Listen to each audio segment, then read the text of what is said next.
ECRல property வாங்க எதுக்கு crores? Lakhs போதுமே. Just 4 lakhsல ECR கோவலத்துல beach resort plot. EMI 12,000 only. Stepstone presents Secret Aura at ECR Kovalam. Grand launching on 22nd, 23rd and 24th August 2025.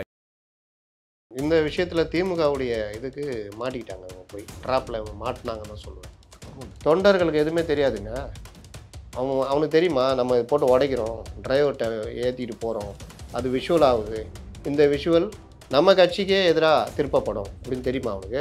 ஆம்புலன்ஸை தடுப்பது இது பண்ணுறதுன்றது பொதுமக்கள் வெறுப்பை சம்பாதிக்கிற வழி. அது தெரிஞ்சு தான் பயன்படுத்துகிறாங்க. அப்போ நீங்கள் ரெண்டு விதமான பிரச்சனை இருக்கும் பொழுது அதிமுக தலைமை இந்த மாதிரி ஆம்புலன்ஸ்லாம் வந்தால் யாரும் தடுக்காதீங்க விடுங்க அப்படின்னு இவர் தன்னை முன்னிலைப்படுத்துறதுக்கான எந்த வேலையும் செய்யலைன்றேன். அதான் அவர் மேலே ஃபுல்லாக விமர்சனன்றேன். கட்சியே இன்றைக்கி பார்த்தீங்கன்னா பெண்ணு மாப்பிள்ளைன்னு தான் இருக்குது. இவர் அதுலேயும் மைனஸுன்றேன். கட்சிக்குள்ளே தன்னை நிலைநிறுத்தணும்ல. இப்போ துப்புரவு பணியாளர்கள் போராட்டம் நடக்குது. சிஎம் போல கூலி படம் பார்த்தாரு, நீங்களெல்லாம் கூலி படம் பார்க்குறீங்க. திரு உதயநிதி அவர்கள் இன்னமும் திரு ஸ்டாலின் அவர் நம்பியே தான் இருக்காருல்ல. முன்கை எடுக்கிறது அவர் நான் இருக்கிறேன் நான் பார்த்துக்குவேன் அப்படின்னு.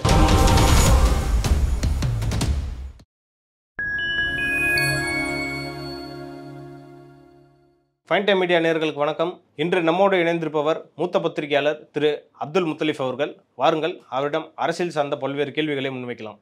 வணக்கம் சார். வணக்கம் சார். எதிர்க்கட்சி தலைவர் திரு எடப்பாடி பழனிசாமி அவர்கள் நேற்று திருச்சியில் ஒரு பிரச்சாரம் பண்ணிட்டு இருந்தார். அப்போ வழக்கம் போல் ஒரு ஆம்புலன்ஸ் கூட்டத்தில் போனோடனே அவங்க வழக்கம் போல் இல்லை சார், 2-3 இடத்துல நடந்துச்சு. நம்ம வார்த்தை சார், அது அவங்க தான் சொல்கிறாங்க. எப்போவுமே போயிட்டு இருக்க மாதிரி நேற்று ஒரு ஆம்புலன்ஸ் போயிருக்கு. அங்கே இருந்து அதிமுகவினர் அந்த டிரைவர் அந்த பைலட்டையும் பணியாளர் ஒரு பெண்மணி அவங்கள கர்ப்பிணியாக இருக்காங்க, இது 8 மாதம், அவங்கள தாக்கியிருக்காங்க. தாக்குன பார்த்தீங்களா அப்படின்னு அவங்களே சொல்லியிருக்காங்க சார். நீங்கள் பார்த்தீங்களா? நான் பார்க்கல. செய்தியில் விஷயம்லாம் பார்த்தீங்களா? படுத்துக்கிட்டு இருந்தாங்க ஹாஸ்பிட்டலில். ஆம்புலன்ஸ் கூட அவங்க முறைச்சிக்கின்னு டோரை திறந்து டோரெல்லாம் போட்டு சார். அந்த விஷயம் பார்க்கலையா? பார்க்கல. அவங்க தாக்குன மாதிரி இந்த விஷுவல் இதுதான் பிரச்சனை. விஷுவலை பார்க்காமையே தாக்கிட்டார்கள். சரி, ரைட், சொல்லுங்கள். அது வந்துச்சு. இப்போ அது பரபரப்பாக திமுகவினர் ரொம்ப விமர்சனம் பண்ணிட்டு இருக்காங்களே சார் எடப்பாடி அவர்களை, எப்படி பார்க்குறீங்க? ஃபஸ்ட்டு ஒரு விஷயத்த பதிவு பண்ணிடுறேன். இந்த விஷயத்தில் திமுகவுடைய இதுக்கு மாட்டிக்கிட்டாங்க. அவங்க போய் ட்ராப்பில் மாட்டினாங்கன்னு தான் சொல்லுவேன். ஆம்புலன்ஸ் என்பது பொதுவாக நம்மளே ரோட்டில் ஆம்புலன்ஸ் போனால் முதல்ல வண்டியை ஓரங்கட்டு அவங்கள போகிற பார்ப்போம். இன்னும் சில பேர் அந்த ஆம்புலன்ஸ் வாழை பிடிச்சிட்டு சீக்கிரம் போகலான்னு போவான். இது ரெண்டு தான் நடக்கும். அப்போ ஆம்புலன்ஸ்னால் வழி விடணும். ஆம்புலன்ஸுக்கு வழி விடணும்னா அபராதமே இருக்குது. ஆமாம். ஆம்புலன்ஸுக்கு ஒருத்தன் வழி விடாமல் போனவொன்னே நம்ம திட்டுவோம், நான் மனிதத்தன்மை இருக்கடா அவனுக்கு அப்படின்னு. ஏன்னா ஒவ்வொரு நிமிடமும் ஒரு உயிர் தன்னை காப்பாற்றிக்கொள்ள போராடிக்கிட்டு இருக்குது. அது உதவி செய்கிறது தான் ஆம்புலன்ஸுடைய வேலை. அப்போ சிகிச்சைக்காக போகிற ஒவ்வொரு நிமிடமும் ரொம்ப முக்கியம். இன்றைக்கி ஆம்புலன்ஸ் பற்றி கவலைப்படுறவங்க சென்னையுடைய டிராஃபிக் எப்படி இருக்குது என்ன லெவல்னுலாம் கவலைப்பட மாட்டாங்க. அப்போ இந்த ஆம்புலன்ஸ் போகும்போது நோயாளிகளை ஏற்ற போகும்பொழுது லைட் பிளிங்க் பண்ணிட்டு போவோமே தவிர சைரன் போட்டு போக மாட்டாங்க. அது ஆம்புலன்ஸ் விதி. அதற்கும் உங்களுக்கு பார்த்தீங்கன்னா மாட்டிக்கிட்டுவான், முழிப்பான், போய் சேருவான், ரொம்ப கஷ்டப்பட்டு தான் சேருவான். பொதுக்கூட்டங்களில் இந்த மாதிரி நடக்கிற இடங்களில் ஆம்புலன்ஸ் சைரனோட போகும். அப்போ ஆம்புலன்ஸுக்கு வழி விடுன்னு சொல்லிட்டு வழி விடுவாங்க. இவரே இப்போ ஒரு இதில் வரும், விஷுவலில் வரும், ஆம்புலன்ஸ் வழி விடு, ஆம்புலன்ஸ் வழி விடுப்பான்னு ஒரு 30-40 விஷுவல் இருக்கும். அந்த மாதிரிலாம் இவர் நடந்திருக்கு. ஆனால் சைரன் போட்டு போகிற வண்டிகளில் ஆளே இல்லாமல் போகிறதுன்னு செக் பண்ணும்போது தான் கோபம் வருது. அதாவது இவங்க மேலே இருந்துலாம் பார்க்கும்போது தெரியும்ல உள்ளக்க ஒன்றும் இல்லை. அப்போது ஒரு ஆம்புலன்ஸை மடக்கி தான் இதில் நடந்தது. பேஷண்ட்டை கூட ஏற்ற போயிருக்கலாம்ல சார். ஏன்னா சொல்கிறேன், சைரன் போட்டு போக மாட்டாங்க. நான் சொன்ன மாதிரி லைட்டு பிளிங்க் ஆகும். அப்போ அந்த மாதிரி இப்போ பார்க்கும்பொழுது சைரன் போட்டும் போது உள்ள ஆளே இல்லைன்றப்ப தான் அந்த வண்டியை மடக்கி போன தடவை நடந்தது. கொஞ்சம் கடுமையாகவே இது பண்ணார். அந்த வண்டி நம்பர் நோட் பண்ணி போலீஸில் கம்ப்ளைண்ட் கொடுக்கணும் அப்படிலாம் சொல்லிட்டு இன்னொரு வார்த்தையும் விட்டார் அவர் அறியாமல். அடுத்த தடவை வந்தால் அதே ஆம்புலன்ஸில் நீங்கள் போக வேண்டிய டிரைவர் பேஷண்ட்டை அதை தூக்கிட்டு பெருசாக இல்லாதெல்லாம் பண்ணாங்க. உடனடியாக ஒரு கண்டன கடிதம் ஆம்புலன்ஸ் ஓட்டுநர் சங்கத்துலேருந்து வந்தது. அதை உடனே எல்லா மீடியாக்களும் தூக்கி போட்டுக்கிட்டு உருட்டினாங்க. சாயந்தரம் பார்த்தா அந்த ஒரிஜினல் ஆம்புலன்ஸ் தாங்க, அது போலி லெட்டர் பேடு என் பேரில் யாரை விட்டுருக்காங்க. அப்போ அவ்வளோ தெளிவாக இந்த பிரச்சனையை அதிமுகவுக்கு எதிராக உருட்டி அதை மெயின் ஸ்ட்ரீம் மீடியாக்களும் அவங்களுக்கு அசைன்மெண்ட்டு தானே அனுப்புகிறோம், போட்டு விடுங்கன்னு அனுப்புகிறோம், போட்டு இவங்க போடுறது. அதுக்கு தானே இதழியல் வகுப்பு, அதுக்கெல்லாம் நேற்று கூட பார்த்தீங்களே எல்லாம் நிற்பாங்க. அவர்களுக்கு நல்ல இடம், நல்ல இடங்கள். அதை கொஞ்சம் முறைச்சி பார்த்தா குணாவோ கார்த்திகை செல்வனோ அந்த இடத்துல இருக்க மாட்டாங்க, அந்த இதிலே இருக்க மாட்டாங்க. அப்போ இந்த அட்ஜஸ்ட்மெண்ட்டு இந்த மாதிரி தான். அப்போ ஈவினிங்கே போட்டு அவங்க போட்டோன்னா அதையும் வெக்கமே படாமல் இதுதான் ஒரிஜினலாம் அப்படி இப்படின்னு போட்டாங்க. இதழியல் பற்றி சொல்லிக் கொடுக்க போகிற இவர்கள் இந்த வேலையை பண்ணுறாங்க. இதழியல் என்ன சொல்லுது, ஒன்று லெட்டர் பேடு வருது, அதில் லெட்டர் பேடில் கண்டிப்பாக சங்கத்துடைய ஃபோன் நம்பர், நிர்வாகியுடைய செல்ஃபோன் நம்பர் இதெல்லாம் இருக்கும். அவங்க ஃபோன் பண்ணி இந்த மாதிரி அறிக்கை விட்டுருக்கீங்களே உண்மையா, நாங்கள் எங்கள் செய்தியாளர் அனுப்பவா, ஒரு பேட்டி கொடுக்குறீங்களா, இந்த மாதிரிலாம் கேட்டு கன்ஃபார்ம் பண்ணி தான் அதை போடுவாங்க. இவர்கள் இதழியல் கற்றுக் கொடுக்க போகிறாங்க. இது ஒரு பார்ட்டு. சார் அந்த நியூஸுக்கும் இவங்க வரதுக்கும் யார் வந்து ஏன் சார் கனெக்ட் பண்ணுறீங்க? ஆமாம், வேற என்ன, நீங்கள் என்ன பண்ணுறோம், மெயின் ஸ்ட்ரீம் மீடியாவில் நீங்கள் இருக்கீங்களா, நான் இருக்கேனா? ஒரு செய்தி வரதுக்கு யார் பொறுப்பு? நாளைக்கு ஒரு பெரிய அமைச்சர் இறந்து போயிட்டாருன்னு ஒரு கார்டு போட்டுடுறாங்க, யார் பொறுப்பு? ஆசிரியர் தான். அப்புறம் பேசுகிறீங்க, அவங்க தானே பொறுப்பு. மற்ற விஷயங்களுக்கு யாரை உள்ளே வைக்கணும், யாரை எடுக்கணும், எந்த செய்தியை பெருசாக்கணும், டிபேட்டில் எது பெருசாக பேசணும், ஊரே அஜித்குமார் சாவுக்கு ஒப்பாரி வச்சுக்கிட்டு இருக்குது, பாஜக அதிமுக கூட்டணி வெல்லுமா இதாகுமான்னு டிபேட் நடத்துனீங்கல்ல, அப்போ அந்த சைடை கண்ணை மூடிக்கிட்டீங்களே, அது யார்? நீங்கள் நானா, இல்லை ரோட்டில் போகிற மக்களா, இல்லை அதே சேனலில் இருக்கிற செக்யூரிட்டிகளா? யார் தீர்மானிக்கிறது சொல்லுங்கள்? எடிட்டரை யார் தீர்மானிக்க வைக்கிறது? அஜித்குமார் மேட்டரே எடுக்கக்கூடாதுன்னு யார் தீர்மானிக்க வைக்கிறா? சிவிக் மேட்ரு, கார்பரேஷன் மேட்ரு அவ்வளோ முட்டிக்கிட்டு நிற்குது.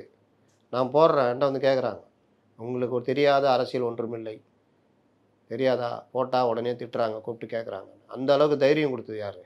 நீ குனியிருந்தால் தானே அவன் ஏறுறான், நீ ஏதாவது ஆதாயம் அடையிறனால தானே அவன் மிரட்டுறான். போலீஸ் ஸ்டேஷனில் போய் ரவுடி உட்காந்து மிரட்டுவான், அப்படி உட்காந்துன்னு என்ன எங்கால கூப்பிட்டு வந்துட்டேன் அறிவில் உனக்கு அப்படின்றானா, என்ன காரணம்? துட்டு கொடுக்குறேன் மாதம் என் ஆளுன்னு தெரிஞ்சு கூப்பிட்டு வந்துக்கிறா. சினிமாக்களில் பல இதில் பார்க்குறோம்ல, ரியல் லைஃப்லேயும் பார்க்குறோம்ல. ஏன் நீ அங்கே வாங்கினா அவனுக்கு நீ பணிஞ்சு போவ, அவன் அந்த தென்னை விட்டு தோரணம் வருமா வராதா? அதே ஒரு நேர்மையான ஒரு ஆஃபீஸருக்கு ஒரு இதுன்னா பேசுவானா? என்ன பண்ணுவான்? எங்கே நேர்மையற்ற ஆஃபீஸர் இருக்காரா அங்கே சொல்லி இவரை தூக்கி வேறு இதில் போட்டு அவங்களுக்கு ஏற்ற ஆஃபீஸரை உட்கார வைப்பாங்க. சார் இருந்தாலும் அவர் வந்து ஒரு ஆம்புலன்ஸ் போகுது. வரேன் இந்த சப்ஜெக்ட் இது. இதற்கு பிறகு ஆம்புலன்ஸு இந்த மாதிரி போனோடனே பண்ணிட்டாங்க, பிரச்சனை ஆகிடுச்சு, அதை இவர்கள் பெருசாக்குனாங்க. அன்னைக்கு மறுநாள்ல இருந்து தொண்டர்கள் எல்லாருமே ஒரு கொந்தளிப்போட நம்மளை சதி பண்ணுறதுக்குனே இவர்கள் செய்கிறார்கள். ஏன்னா ஆம்புலன்ஸ் வருது, அவர் கேட்டால் நான் அதே இதில் பலரும் சொல்கிறாங்க, பல வழிகள் இருக்குது, இவர் வேணுன்னே இப்படி வந்தார் அப்படின்னு. போலீஸும் வேணுன்னே அந்த கூட்டத்துக்குள்ளே அனுப்புறது வேலைலாம் பண்ணிச்சுன்னு. இவர் இதுக்குள்ளே பூந்து போகிற நேரத்துக்கு மாற்றுப்பாதையில் போனால் இன்னும் சீக்கிரம் போய் சேரலாம் அப்படின்றத மீறி வந்தாருன்றாங்க. உண்மை போய் நமக்கு தெரியாது, அந்த வேலூரில் இருக்கவங்க தான் தெரியும். முதல் சம்பவம் சொல்கிறேன். இப்போது இந்த கோவத்தில் இருக்கிறாங்க எல்லாருமே. அப்போ ஒரு கூட்டம் நடக்குது, இதே மாதிரி திருச்சியில் நடக்குது. ஆம்புலன்ஸு வருது, கூட்டத்துக்குள்ளே ஒருத்தர் மயக்கமாயிட்டாருன்னு வர்றாங்க. அந்த ஆம்புலன்ஸ் டிரைவருக்கும் தெரியும் ஏற்கனவே பிரச்சனையாக இருக்குது, நம்ம இந்த மாதிரி போனோம்னா ஒரு பிரச்சனை ஆகணும். எல்லாத்துக்கும் மேலே போலீஸுக்கு தெரியணுமா தெரியக்கூடாது. அப்போ போலீஸ் என்ன பண்ணணும்? ஆக்சுவலாக நீங்கள் தாக்குதல் நடத்த போது கூட போலீஸ் தான் நடத்தும் போது ப்ரிகாஷன் என்ன பண்ணணும்? உள்ள கூட்டத்துக்குள்ளே வருது, அந்த போலீஸ் இருக்கோம்ல, இருப்பா நில்லு, எங்கே போகிற, ஏற்கனவே பிரச்சனை தலையை உருட்டி நிற்குது, என்ன சார் உள்ளக ஒருத்தர் மயக்கம் என்னன்னு ஃபோன் வந்துருக்கு சார், ஃபோன் கொடு, யார் பண்ணு கேளு. ஆம்புலன்ஸ் டிரைவர் கேட்பாங்கல்ல, சார் இந்த இடத்துல இருக்க எங்கே வரணும்னு. கண்ணு போலீஸு இன்ஸ்பெக்டரோ எஸ்ஐ வாங்கி, என்னப்பா எங்கே இருக்கீங்க சார்? கூட்டத்துக்குள்ளே இருக்கோம் சார், ஒருத்தர் மயக்கம் போட்டார், அதான் 108 ஃபோன் பண்ணோம். சரி உண்மை தானப்பா? உண்மை. சரி ரைட்டு, ஒரு கான்ஸ்டபிளை போடு, ஒரு வண்டி போடு, முன்னாடி போ, பின்னாடியே போயா, பண்ணுமா வேணாவா? அப்போ கேட்குற கட்சிக்காரனும் விசாரிச்சு தான் வரோம், நகருன்ட்டு போவோம், பிரச்சனை இல்லை. அப்போ எனக்கு என்னென்னு விட்டுட்டு அவன் போய் உள்ளக முற்ற அளவுக்கு போய் தகராறு ஆகுதுன்னா இதுக்கு யாரை பொறுப்பாக்குவீங்க? தொண்டர்களுக்கு எதுவுமே தெரியாதுங்க. அவனுக்கு தெரியுமா நம்ம போட்டு உடைக்கிறோம், டிரைவர்கிட்ட ஏற்றிட்டு போகிறோம், அது விஷுவல் ஆகுது, இந்த விஷுவல் நம்ம கட்சிக்கே எதிராக திருப்பப்படும் அப்படின்னு தெரியுமா அவனுக்கு? இதுக்காக அந்த உணர்ச்சி வயப்பட்ட மனநிலையில் இருப்பான். அப்போ இதை எல்லாமே தடுக்கிற வேலையை பண்ணணும். இப்போ இன்னொன்று சொல்கிறேன், ஆம்புலன்ஸு வருதுன்னா வெறுப்பேற்றுறதுக்கும் வரலாம், உண்மையாக நோயாளியை காப்பாற்றுவதற்கும் செல்லலாம். ஆனால் ஆம்புலன்ஸை தடுப்பது இது பண்ணுறதுன்றது பொதுமக்கள் வெறுப்பை சம்பாதிக்கிற வழி. அது தெரிஞ்சு தான் பயன்படுத்துகிறாங்க, இல்லை உண்மையாகவும் நடக்கலாம் போகலாம். அப்போ நீங்கள் 2 விதமான பிரச்சனை இருக்கும் பொழுது அதிமுக தலைமை இந்த மாதிரி ஆம்புலன்ஸ்லாம் வந்தால் யாரும் தடுக்காதீங்க விடுங்க அப்படின்ற இதை சொல்லலாம் சார். அதுதான் புத்திசாலித்தனம். இல்லாட்டி இவங்க விரிக்கிற வலையில் நீங்கள் விழுறீங்கன்னு அர்த்தம். விழுந்துட்டாங்க. அது ஒரு சம்பவம், அதையும் பெருசாக்கினாங்க. அவர் சொல்கிறார், என்னை ராமலிங்கம், கந்தசாமி, முன்சாமிலாம் அடித்தானு. நீ ஆம்புலன்ஸ் டிரைவரு, நீ அந்த கூட்டத்துக்குள்ளே போகிற, உன்னை அடிக்கிறவன் பேர்லாம் உனக்கு எப்படி தெரியும்? டேய் நான் தாண்டா ராமசாமி, டம்முன்னு ஒரு குத்து, என் பேர் கந்தசாமிலான்னு ஒரு குத்துறான். எப்படி தெரியுது உங்களுக்கு? அதிமுக நிர்வாகிகள் 14 பேர் மேலே ஏன் டிரைவருக்கு எப்படிங்க தெரியுது சொல்லுங்கள்? டிரைவர் என்ன சொல்லலாம், சார் அந்த இடத்துல ஒருத்தர் தாடி வச்சிருந்தார் சார், அவர் அடிச்சார், அவர் தான் முதல்ல அடிச்சார். ரெக்கார்ட் இருக்குது சார். ஏங்க டிரைவருக்கு எப்படிங்க பேர் தெரியுதுன்னு கேட்குறாங்க, சொல்லுங்கள். அது நீங்கள் போகிறீங்க, ஆம்புலன்ஸ் டிரைவரு கூட்டத்துக்குள்ளே போயிட்டீங்க, உண்மையிலே நல்ல நோக்கத்துக்கு தான் போயிட்டீங்க. அவனுக்கு உணர்ச்சி வசப்பட்ட மண்ணில் இருந்தான், இது பண்ணான், வண்டி டோரை பிடிச்சி இழுக்கிறான், அவங்கள பிடிச்சி இழுக்கிறான், எல்லாம் பண்ணுறான். நீங்கள் ஹாஸ்பிட்டலில் அட்மிட் ஆகுறீங்க, நான் போலீஸ் வந்து கேட்குறேன் என்னப்பா நடந்ததுன்னு. சார் இந்த மாதிரி விஷயம் சார், போனேன் சார், எவ்வளோ சொல்லியும் அவன் கேட்கல, டோரெல்லாம் உடைச்சாங்க சார், இது பண்ணாங்க, என்ன கூட 2 பேர் அடிச்சிட்டாங்க சார், நெஞ்சிலே குத்திட்டாங்க சார், மூச்சு திணறல் ஆயிடுச்சு சார். யார்ப்பா குத்துனது சார்? அந்த மாதிரி அங்கே 2-3 பேர் இருந்தாங்க சார், அந்த வீடியோவில் கூட இருப்பாங்க சார், பார்த்தால் அடையாளம் காட்டக்கூடிய நபர், அப்படி தான் எஃப்ஐஆரில் போடுவாங்க. என்ன வந்து சார் அந்த இது வெள்ளதாடி வச்சு இந்த மதிவேந்தன், சிவப்பு கலர் சட்டை போட்டிருந்த ராகுல் இப்படி இப்படியா சொல்ல முடியும்? தெரியுமா இவருக்கு முதல்ல அவங்க யார் பேருன்னு? தெரியாதுல்ல. அப்புறம் எப்படி அவர் பேரை கரெக்டாக சொல்கிறாரு? கொண்டையம் மறைக்க மறந்துட்டீங்களே. இன்னொன்று இன்னைக்கு கூட காலையில் தானே சார் இது, வேற என்ன, இன்னைக்கு கூட காலையில் ஒருத்தன் கேட்டாங்க, ஆம்புலன்ஸ் டிரைவரை போட்டு அடித்து விட்டாருங்களா, நீங்கள் பார்த்தீங்களான்னா? இல்லை சார் விஷுவல்லாம் இருக்குது, நீங்கள் பார்த்தீங்களா? டோரை பிடிச்சி ஆட்டி உடைக்க போகிறாங்க, முடியல, அவரை கீழே இறங்கிறதுக்கு இழுக்கிறாங்க, அவர் அங்கேயே உட்காந்துட்டு வண்டியிலே உட்காந்துட்டு இது பண்ணுறாரு. கதவை உடைச்சிட்டாங்க, கண்ணாடி உடைக்கிறாங்க, உடைக்கல, முயற்சி பண்ணுறாங்க, அது பண்ணுறாங்க. பின்னாடிலாம் சார் பண்ணாங்க, பின்னாடி டோரை திறந்து பேஷண்ட் இருக்காங்களா பார்க்குறாங்க, அதில் ஏறிக்கிட்டு இது பண்ணுறாங்க. இது எல்லாம் தடுக்க வேண்டியது கட்சி தலைமை. சரி, எனக்கு ஒரு சந்தேகம் சார். அந்த அந்த பணியாளர் ஒருத்தவங்க இருக்காங்க, அந்த மருத்துவ பணியாளர், அவங்க 8 மாதம் கர்ப்பிணின்றாங்க. அவங்க 8 மாதம் கர்ப்பிணி வச்சுட்டு அங்கே பண்ணலாமா சார்? 8 மாதம் கர்ப்பிணி எப்படி வேலைக்கு வர முடியும்? 8 மாதம் இல்லை, சில பேர் 3 மாதம்ன்றாங்க, 8 மாதம்ன்றாங்க சில பேர். இன்னொன்று வந்து ஆம்புலன்ஸ் மாதிரி ஒர்க்குகளை உக்காந்துட்டுலாம் போக முடியாது. ஏன்னா கண்ட வேகம் போவோம், பள்ளத்தில் டிம்னு போட்டு எடுப்பாங்க, அது மாதிரி வாய்ப்பு இல்லை. இன்னொன்று அவங்க கர்ப்பிணி தான் சொன்னாங்க தவிர 8 மாதம்லாம் சொல்லலை, எனக்கு தெரில. நம்மளால சேர்த்துருப்பான், எவ்வளோ அந்த சேனல் எவ்வளோ பார்ப்பட்டான்? 3 மாதம். அப்போ நம்ம 5 மாதம் போடுவோம். அடுத்த சேனல் பார்ப்பான், 5 மாதம் போட்டுக்குதா, 7ன்னு போடு. நீ 7 போட்டால் தொக்கா 8 மாதம் போடுறா. நிறை மாத கர்ப்பிணி வேலை செஞ்சான்னு போ. அடுத்த நாள் லீவுக்கு போகலான்னு இருந்தாங்க இந்த நேரத்தில் மாதிரி. சரி, அவங்கள அடித்தது ஏதாவது விஷுவலில் இருக்கா? இல்லை, அந்த சைட்லாம் அப்படியே இருந்தாங்க. டிரைவர் தான் என்ன வந்து தோள்பட்டையில் கையில் எல்லாம் போட்டு ரொம்ப அடிச்சிட்டாங்க. அவரை படுக்க வச்சு குளுக்கோஸ் ஏற்றுறாங்க, அந்த அம்மாவையும் படுக்க வச்சு குளுக்கோஸ் ஏற்றுறாங்க. இது எல்லாமே இந்த போலீஸ் என்கவுண்டரில் பண்ணுவாங்கல்ல, கையில் வெட்டினார், அவர் பார்த்தா அவர் பேண்டேஜ் போட்டு அவர் 10 கிடப்பார், இன்னும் 2 போலீஸ் எக்ஸ்ட்ரா 10 கிடப்பாங்க, என்னன்னு கேட்டால் என்னையும் தான் அடிச்சிட்டாருங்க அப்படின்னு. அதனால் இது செய்வாங்க. இதுக்கு ஏன் போய் விழுறீங்க? இந்த வலையில் எதுக்கு போய் விழுறீங்க? ஆம்புலன்ஸ் தானே அது, அது போட்டுமே, அது 2 நிமிஷம் இருக்குமா சார்? போட்டுமே, எப்பா வழி விடுப்பா, எப்பா செட் பண்ணி அனுப்புகிறாங்கப்பா, வழி விடு போட்டு போ போ போ போ இந்த மாதிரிலாம் பண்ணுறாங்க. அப்புறம் பார்ப்பான், அண்ணே போர் அடிச்சிச்சுண்ணே, போனால் வழி விட்டுறாங்கண்ணே, எவனும் சண்டை போட மாட்டேங்கிறான், அவங்க அடுத்து யோசிப்பாங்க, வேறு எதாவது யோசிக்கிறா, அவ்வளோதான். ஏன்னா காவல்துறைக்கு பொறுப்பு இருக்குங்க. ஒரு பிரச்சனை வர்றதுக்கு முன்னாடி முதல் தடவை நடந்தப்போ நம்ம அந்த வார்த்தையை சொல்லலை, காவல்துறை. 2வது தடவை இதே மாதிரி கூட்டம் இருக்குது, ஒரு ஆம்புலன்ஸ் அந்த கூட்டத்துக்குள்ளே போகுதுன்னா கூட்டத்துக்குள்ளே பிரச்சனை ஆகும்னு தெரியும். அப்போ நான் சொன்னதை பண்ணணும் இல்லையா? ஒன்றா நீ வாட்டில் வருவேன் சார், அங்கே ஒருத்தர் போராட்டம் உள்ளே போடணும் போட்டு அடிச்சா அவன் பொறுப்பேற்றுக்கிறது. யார் சொன்னா ஃபோனு இந்த மாதிரி விஷயம் கொடு நம்பரை, ஃபோன் என்ன இது நடந்ததா? அம்மா சார் ஒருத்தர் கிடக்குறாரு சார், மயக்கம் போட்டு கிடக்குறாரு. சரி ரைட், இல்லையா? ஏய் ஒரு பெட்ரோல் முன்னாடி போட்டோம், போ பின்னாடி. இதுதான் ஒரு அதிகாரி செய்ய வேண்டிய வேலை. நாளைக்கு உண்மையாலே ஒரு சம்பவம் நடந்தா இது நாளைக்கு பிரச்சனை யாரும் சார்? ஆமாம், அதான் சொல்கிறேன், ஆம்புலன்ஸுங்க, அதற்குரிய மரியாதை கொடுக்கணும். அதிமுக தலைமை இனியாவது யோசிக்கணும். என்ன பண்ணணும்னா, நான் சொன்னேன், ஏவா செட் பண்ணி அனுப்பிச்சிக்கிறாங்க, வழிவிடு போட்டோம் போ போ போ போ. இன்னொரு பக்கம் வந்து நேற்று 1000 விளக்கு எம்எல்ஏ திரு எழிலன் வந்து கண்டிச்சிருக்காரு. 1000 விளக்குலேயும் அந்த ஆளை காணும், இந்த மாதிரி விஷயத்துக்கு வராங்க. நான்லாம் பார்த்தேங்க, இவ்வளோ எம்எல்ஏ ஜெயிச்சாங்க, அதுக்கப்புறம் இவர் எங்கே இருக்கிறாருன்னே தெரியாது. ஏன்னா ஒரு மருத்துவர்ன்றதுனால சொல்லியிருக்காங்க. ஆமாம், மருத்துவர். அப்போ சுகாதாரத்துறை கொடுக்க வேண்டியதானே, ஏன் இவரு கொடுத்தாங்க? இவருக்கு ஏங்க கொடுத்தாங்க? மருத்துவர் சுகாதாரம் கொடுக்க வேண்டியதானே. பெரியாரிஸ்ட்டுங்க, பக்கா பெரியாரிஸ்ட், அவர் கொடுக்க வேண்டியதானே, நல்ல மனிதர். அப்பாவை திட்ட விடு. அப்புறம் இவர் கொடுத்தாங்க. இப்போ நீ கொடுத்தனா அவர் தயாராக இருப்பார்ல அந்த 4 வருஷத்தில், அடுத்து வரும்போது நல்ல ஒரு சிறந்த அமைச்சராக இருப்பார். எக்ஸ்பீரியன்ஸ் அவர் நம்ப வச்ச நாசம் பண்ணுவீங்களா? இப்போ 2 பேரும் போட்டி போட்டுனுக்கிறாங்க, மாசுவும் சேகர் பாபுவும். சென்னை யார் பிரிச்சுக்கலாங்க? அது தானே போகுது. ரைடா கூப்பிட்றா நம்பால அப்படின்னு அவர் வந்து உக்காந்துக்குவார். நாங்கள் மிசாவையே பார்த்தவர்கள், ஹிட்லரை பார்த்தவர்கள், முசோலினி பார்த்தவர்கள். அப்புறம் தம்பி நான் ரிட்டையர் ஆக போகிறேன், பரந்தாமா நீ தான் இனிமேல் பார்த்துக்கணும் அப்படின்னு பரந்தாமனை கூட பக்கத்தில் வச்சுக்குவார். அப்புறம் அதுக்கு யார்? அதுக்கு அவரை விட்டு அறிக்கை விட சொல்லு. இதுக்கு டிகே சிலங்கவன், அதுக்கு ராசா, இப்படி வச்சுருப்பாங்க. அப்புறம் கவர்னரு அதுக்குள்ள நம்ம வேணாம், சென்ட்ரல் கவர்மெண்ட் பிரச்சனை ஆகிடும். ஏய் போர்வால் வந்தேன் ஐயா அப்படின்னு. அப்புறம் விசிக தலைவரை போங்க கம்யூனிஸ்டில் விட்டிங்களா? அவங்க ஆல்ரெடி அங்கே தான் இருக்காங்க. அதிமுக பொதுச் செயலாளர் வந்து ஒரு பக்கம் தீவிரமாக பிரச்சாரம் பண்ணிக்கிட்டு இருக்காரு. 2 மாதத்துக்கு முன்னாடிலேருந்தே ஆரம்பிச்சிட்டாருன்னு நினைக்கிறேன். அது எப்படி சார் போயிட்டுருக்கு? அவங்களுக்கு கூட்டம் பார்த்தீங்கன்னா ரொம்ப அதிகமாக வருது. இது வந்து கண் உறுத்துது அதிமுகவுக்கு. கேள்வி நீங்களே கேட்டீங்க, நீங்களே பதில் சொல்லிட்டீங்க. இல்லை சார், கூட்டத்தில் கூட்டம் கண் உறுத்துறது மட்டும் இல்லை, மனதை உறுத்துகிறது, மனதை பாதிக்கிறது. நம்மளும் என்னென்னவோ சொல்லி பார்த்தோம். நீங்கள் அங்கிள்னு சொன்னோன்னு கோபம் வருது. முதல்வரே சொல்கிறார் இப்படியெல்லாம் பேசுகிறார்கள், ஆனால் அதை பற்றி நான் கவலைப்படவில்லை. அப்புறம் ஏன் அதை பற்றி பேசுகிறீங்க? சீட்டில் எழுதி கொடுத்தா கூட கொன்றுவன் நாய.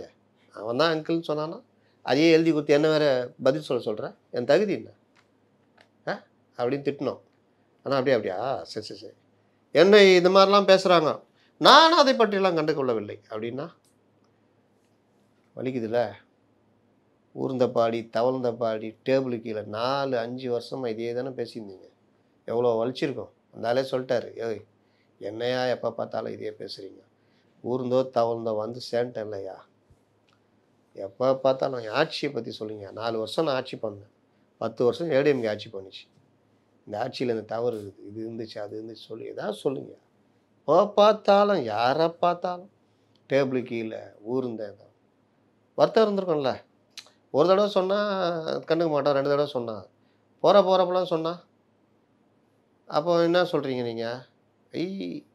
உதயநிதி உதவாநிதி அப்படின்னு அவங்களும் விமர்சிக்கிறாங்களே. உதயநிதி உதவாநிதின்றதெல்லாம் பேச்சு தானேங்க. எடப்பாடி அடிமைப்பாடின்றீங்கல்ல, அது மாதிரி தான். ஆனால் இந்த செயலை திருப்பி திருப்பி சொல்கிறீங்கல்ல, அது எப்படி கரெக்டாக இருக்கும்? இப்போ உதயநிதியை கூட சிலது சொல்லுவாங்க, எனக்கெல்லாம் அதில் உடன்பாடே கிடையாது. அது அவருடைய தனிப்பட்ட விஷயம்.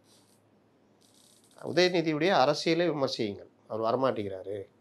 நான் கூட சொல்லுவேன், அவர் கலைஞரின் பேரன்னு சொல்கிறாங்க. கலைஞர் நெருப்பாட்டில் நீந்தினார். என் பாதை ஒன்றும் மலர்களால் சூழப்பட்ட பாதை அல்ல, முட்களால் நிரம்பியது. நான் வந்து நெருப்பாட்டில் நீந்தி அப்படி வந்தன்றதெல்லாம் அவருடைய இதை பற்றி வசனம் எழுதியிருப்பார், நெஞ்சுக்கு நீதியில் எழுதியிருப்பார். உண்மைதான். 13வது இடத்துல இருந்துட்டு திமுகவே தலைவராக 50 ஆண்டுகள் வர்றேன்னா ஆனால் அந்த உழைப்பு நான் சாதாரணமா? எத்தனை பள்ளம் வெட்டியிருப்பார், எத்தனை இதை சாய்ச்சிருப்பார், எத்தனை மரத்தை சாய்ச்சிருப்பார்.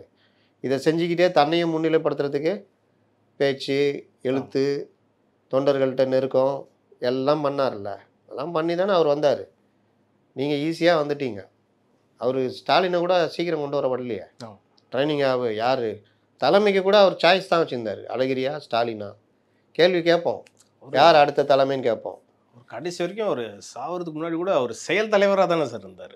ஆமாம், அது ஒரு பக்கம் இல்லை. தனக்கு பிறகு யாருன்றதை கூட அவர் டைலமால தான் வச்சுருந்தார். அழகிரியா ஸ்டாலினா அப்படி இப்படின்னு. அழகிரி சண்டை போட்டு அவர் கட்சி விட்டு நிற்கின அப்புறம் தான் ஸ்டாலின் சொன்னார், வாய் திறந்து சொன்னார், உழைப்பு உழைப்பு உழைப்பு ஸ்டாலின் அப்படின்னு. அதையே ஒரு நரேட்டிவ்ன்றாங்களே சார், அது உண்மையா? நரேட்டிவ்லாம் இல்லை, அவர் அழகிரி கெடுத்துக்கிட்டார்.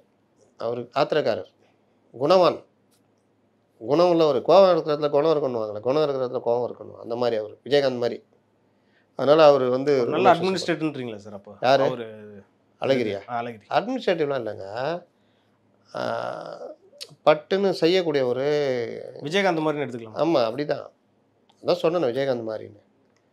இந்த வெள்ளந்தியாக இருப்பாங்களா அந்த மாதிரி அவர். அதனால தான் கோவப்பட்டார் அவர்.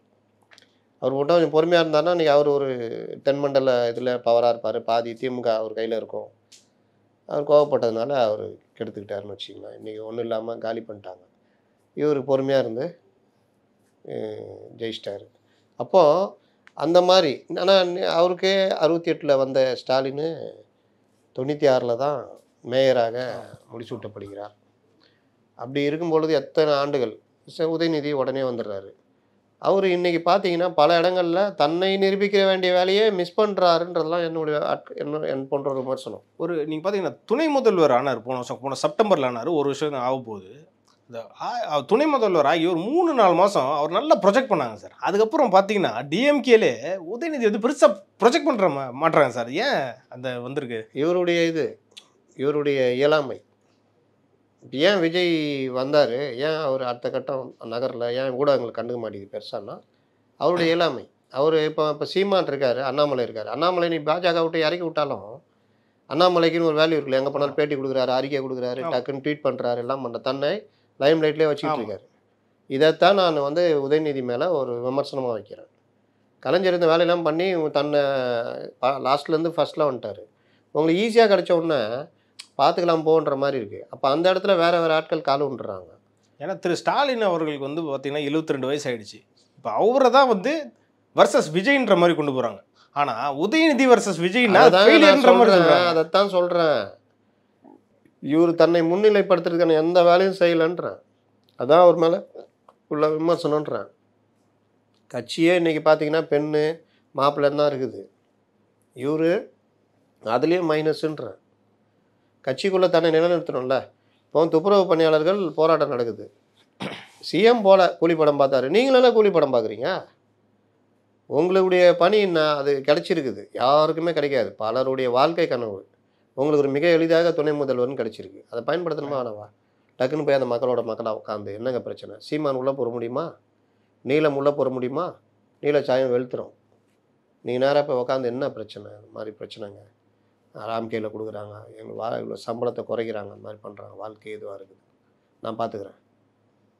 வெளியில் வந்து பத்திரிகையாளர் பார்த்து இந்த மாதிரி விஷயம் ராம்கே ஒப்பந்தம் 6 மாதத்துக்கு தள்ளி போடுறோம்.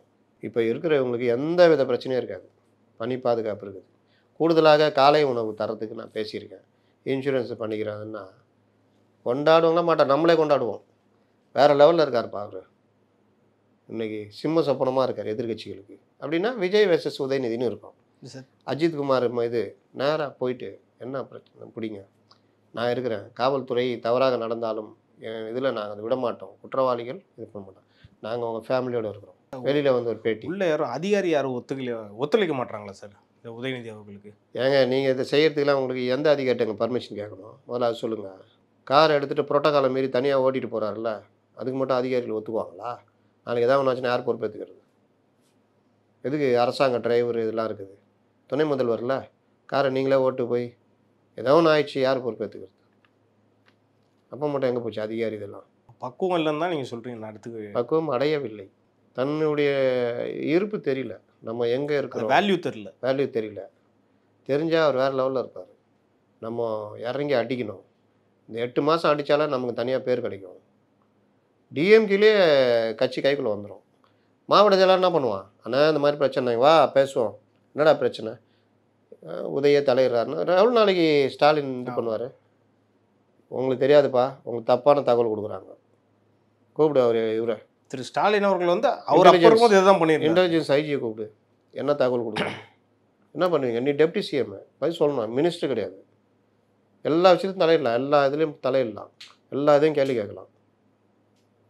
நமக்கு எதுக்குப்பா பார்த்துங்கப்பான்னா இவர் சொல்லுவாங்க. ஸ்டாலின் வந்தார், ஸ்டாலினுக்கு மட்டும் முன் வரிசையில் இடம் கொடுத்துருந்தாங்க கலைஞர் பதவி இருக்கும்போது 96. அவர் ஒரு 4 எம்எல்ஏக்கள் மற்றவங்களோட ஜாலியாக ஃப்ரெண்ட்ஸோடு வந்தார். நான் அங்கே நின்று இருந்தேன். ஒரு எஸ்ஐ பேட்டி, சார் இல்லை உங்களுக்கெல்லாம் பின்னாடி இடம்னு சொன்னேன். சரி வாங்கப்பா போகலாம் அப்படின்னு போயிட்டார். இல்லை சார் உங்களுக்கு இங்கே இல்லை நான் அங்கே போய் உட்காந்துட்டு போனார். என்னது அந்த இடத்துல அவர் தன்னுடைய ஆளுமையை காமிக்கணும். நான் இங்கே உட்காருவோம், நீங்கள் உட்காருங்கப்பா நம்ம பேசுவோம் அப்படின்னு. ஆனால் அவர்களோடு இருக்க தான் விரும்புகிறாரு. அந்த புரோட்டோகால் கூட அவருக்கு தெரியல. திரு ஸ்டாலின் அவர்களும் டெப்டி சிஎம்மாக இருந்திருக்காரு, இவர் இப்போ டெப்டி சிஎம். இவங்க 2 பேர் கம்பாரிசன் நீங்கள் எப்படி சார் பார்க்குறீங்க? ஏன்னா நீங்கள் ரொம்ப நாளாக ஸ்டாலின் டெப்டி சிஎம்மாக இருந்தப்போ அவர் உள்ளாட்சித்துறை அமைச்சராக இருந்தார். அவர் நல்ல பேர் இருந்தது, பல விஷயங்களை அவர் இறங்கி பண்ணார். அவருக்காக சில இதெல்லாம் போட்டு வச்சு பண்ணியிருந்தாப்புல. யார்? கலைஞரும் அதுக்கேற்ற ஐஏஎஸ் ஆஃபீஸர் எல்லாம் போட்டார். கலைஞரும் இருந்துட்டார், இவரும் இதே மாதிரி தான் கலைஞர் கூட இருப்பார் பண்ணார். ஆனால் ஸ்டாலின்ற ஒரு தனிப்பட்ட ஒரு இதுவும் இருந்தது, நேம் இருந்துச்சு. அவரும் இப்படி தான் ரொம்பலாம் அதில் அப்பா கூட முரண்பட்டு பல விஷயங்களை நேரடியாக சில விஷயங்கள்லாம் வெளியில் தெரிஞ்சது. 2G வழக்கு இந்த மாதிரி விவகாரத்தில் அவர் தலையிடவே இல்லை. அவர் தலையிட்டுருக்கணும். பெருசாக அவர் பேசவே இல்லை. அதுதான். அப்போ அந்த மாதிரி விவகாரங்கள்லாம் வரும்பொழுது இது. ரெண்டாவது அவருடைய அரசியல் பார்வை தப்பாக இருந்தது. காங்கிரஸை வெளியில் அனுப்பியே தீரணுன்றதுல இருந்தார் 2014. அது தேர்தல் முடிவில் எதிரொலிச்சு. ஆமாம், எதிரொலிச்சு. மோடியில் அந்த லேடின்னு ஈஸியாக அடிச்சுட்டு போயிட்டாங்க அவங்க 37 இடத்துல 3வது இடம். 3வது இடம் வந்தாங்க. அதே மாதிரி விடுதலை சிறுத்தைகளை அவர் ஏற்றுக்கவே இல்லை. கலைஞர்னால தான் அது கூட இருக்கிற நிலமெல்லாம் இருந்தது. அந்த மாதிரி பல தவறுகளும் பண்ணார் பொலிட்டிக்கல் ரீதியாக. அதனால் அவர் கொஞ்சம் இவரை விட பெட்டர்னுலாம். அப்போ புள்ள கொஞ்சம் அதை விட ஜாஸ்தி இருக்கணும். ஆனால் அவரே பெட்டருன்ற அளவுக்கு தான். ஆனால் திரு உதயநிதி அவர்கள் இன்னமும் திரு ஸ்டாலின் அவர் நம்பியே தான் இருக்காருல்ல. ஆமாம், அந்த இதில் தான் இருக்கார் அவர். அதை தான் நான் சொல்கிறேன் திரும்ப திரும்ப. முன்கை எடுக்கிறது அவர் நான் இருக்கிறேன் நான் பார்த்துக்குவேன் அப்படின்னு.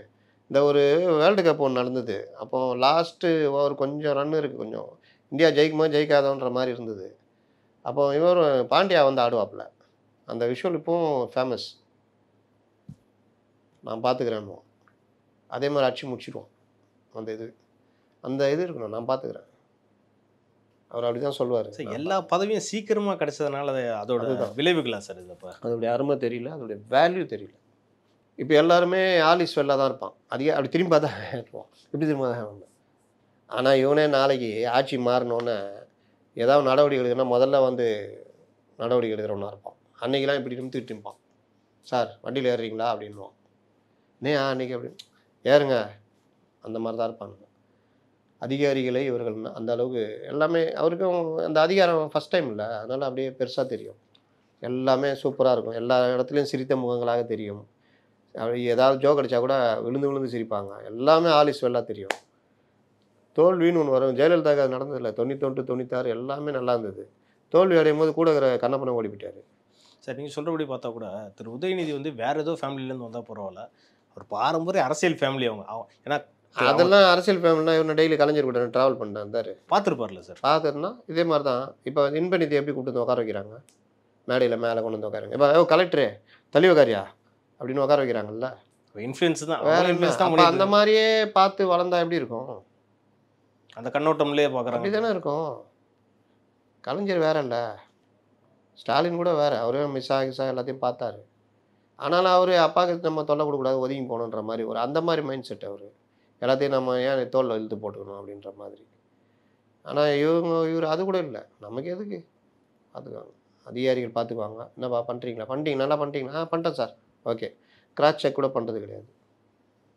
அப்போ அவன் தவறெல்லாம் நான் அடுத்த மேலே போடுவான். தவறு நடந்தால் கூட அதை அப்படியே மறைச்சிடுவான், மூடி மறைச்சிடுவான். அந்த மதுரையில் துணி போட்டு மூடி மறைச்சாங்களா காவாவை, அந்த மாதிரி. ஏன்னா காவா சுத்தம் பண்ண தானே கேட்கணும். அப்போ இவர் கூட இருக்க அதிகாரிகளுக்கெல்லாம் வந்து ஈஸியாக இருக்கும்ல சார் இப்போ வேலை பெருசாக? ஆமாம், எந்த கேள்வியும் கேட்கணும் தைரியமாக. இப்போ கலைஞர்கிட்ட பயந்துட்டு வேலை செஞ்சாலும் ஜெயலலிதாட்ட கலைஞர்கிட்ட காலைல 5 மணிக்கே டிஜிபி போயிடுவார். இப்போ டிஜிபி போவாரா? எப்போ போகிறார்? 10 மணிக்கு கிளம்பி வரலாமா போவார். அப்படி தான் இருக்கும். அதிகாரிகளும் அதே மாதிரி இருப்பாங்க. நடப்பு அரசியல் குறித்து நிறைய விஷயம் நம்ம இன்றைக்கி டீட்டெயிலாக பேசணும். இது குறித்து அடுத்தடுத்த நிகழ்ச்சிகளில் மேலும் பேசலாம் சார். நன்றி சார். நன்றி.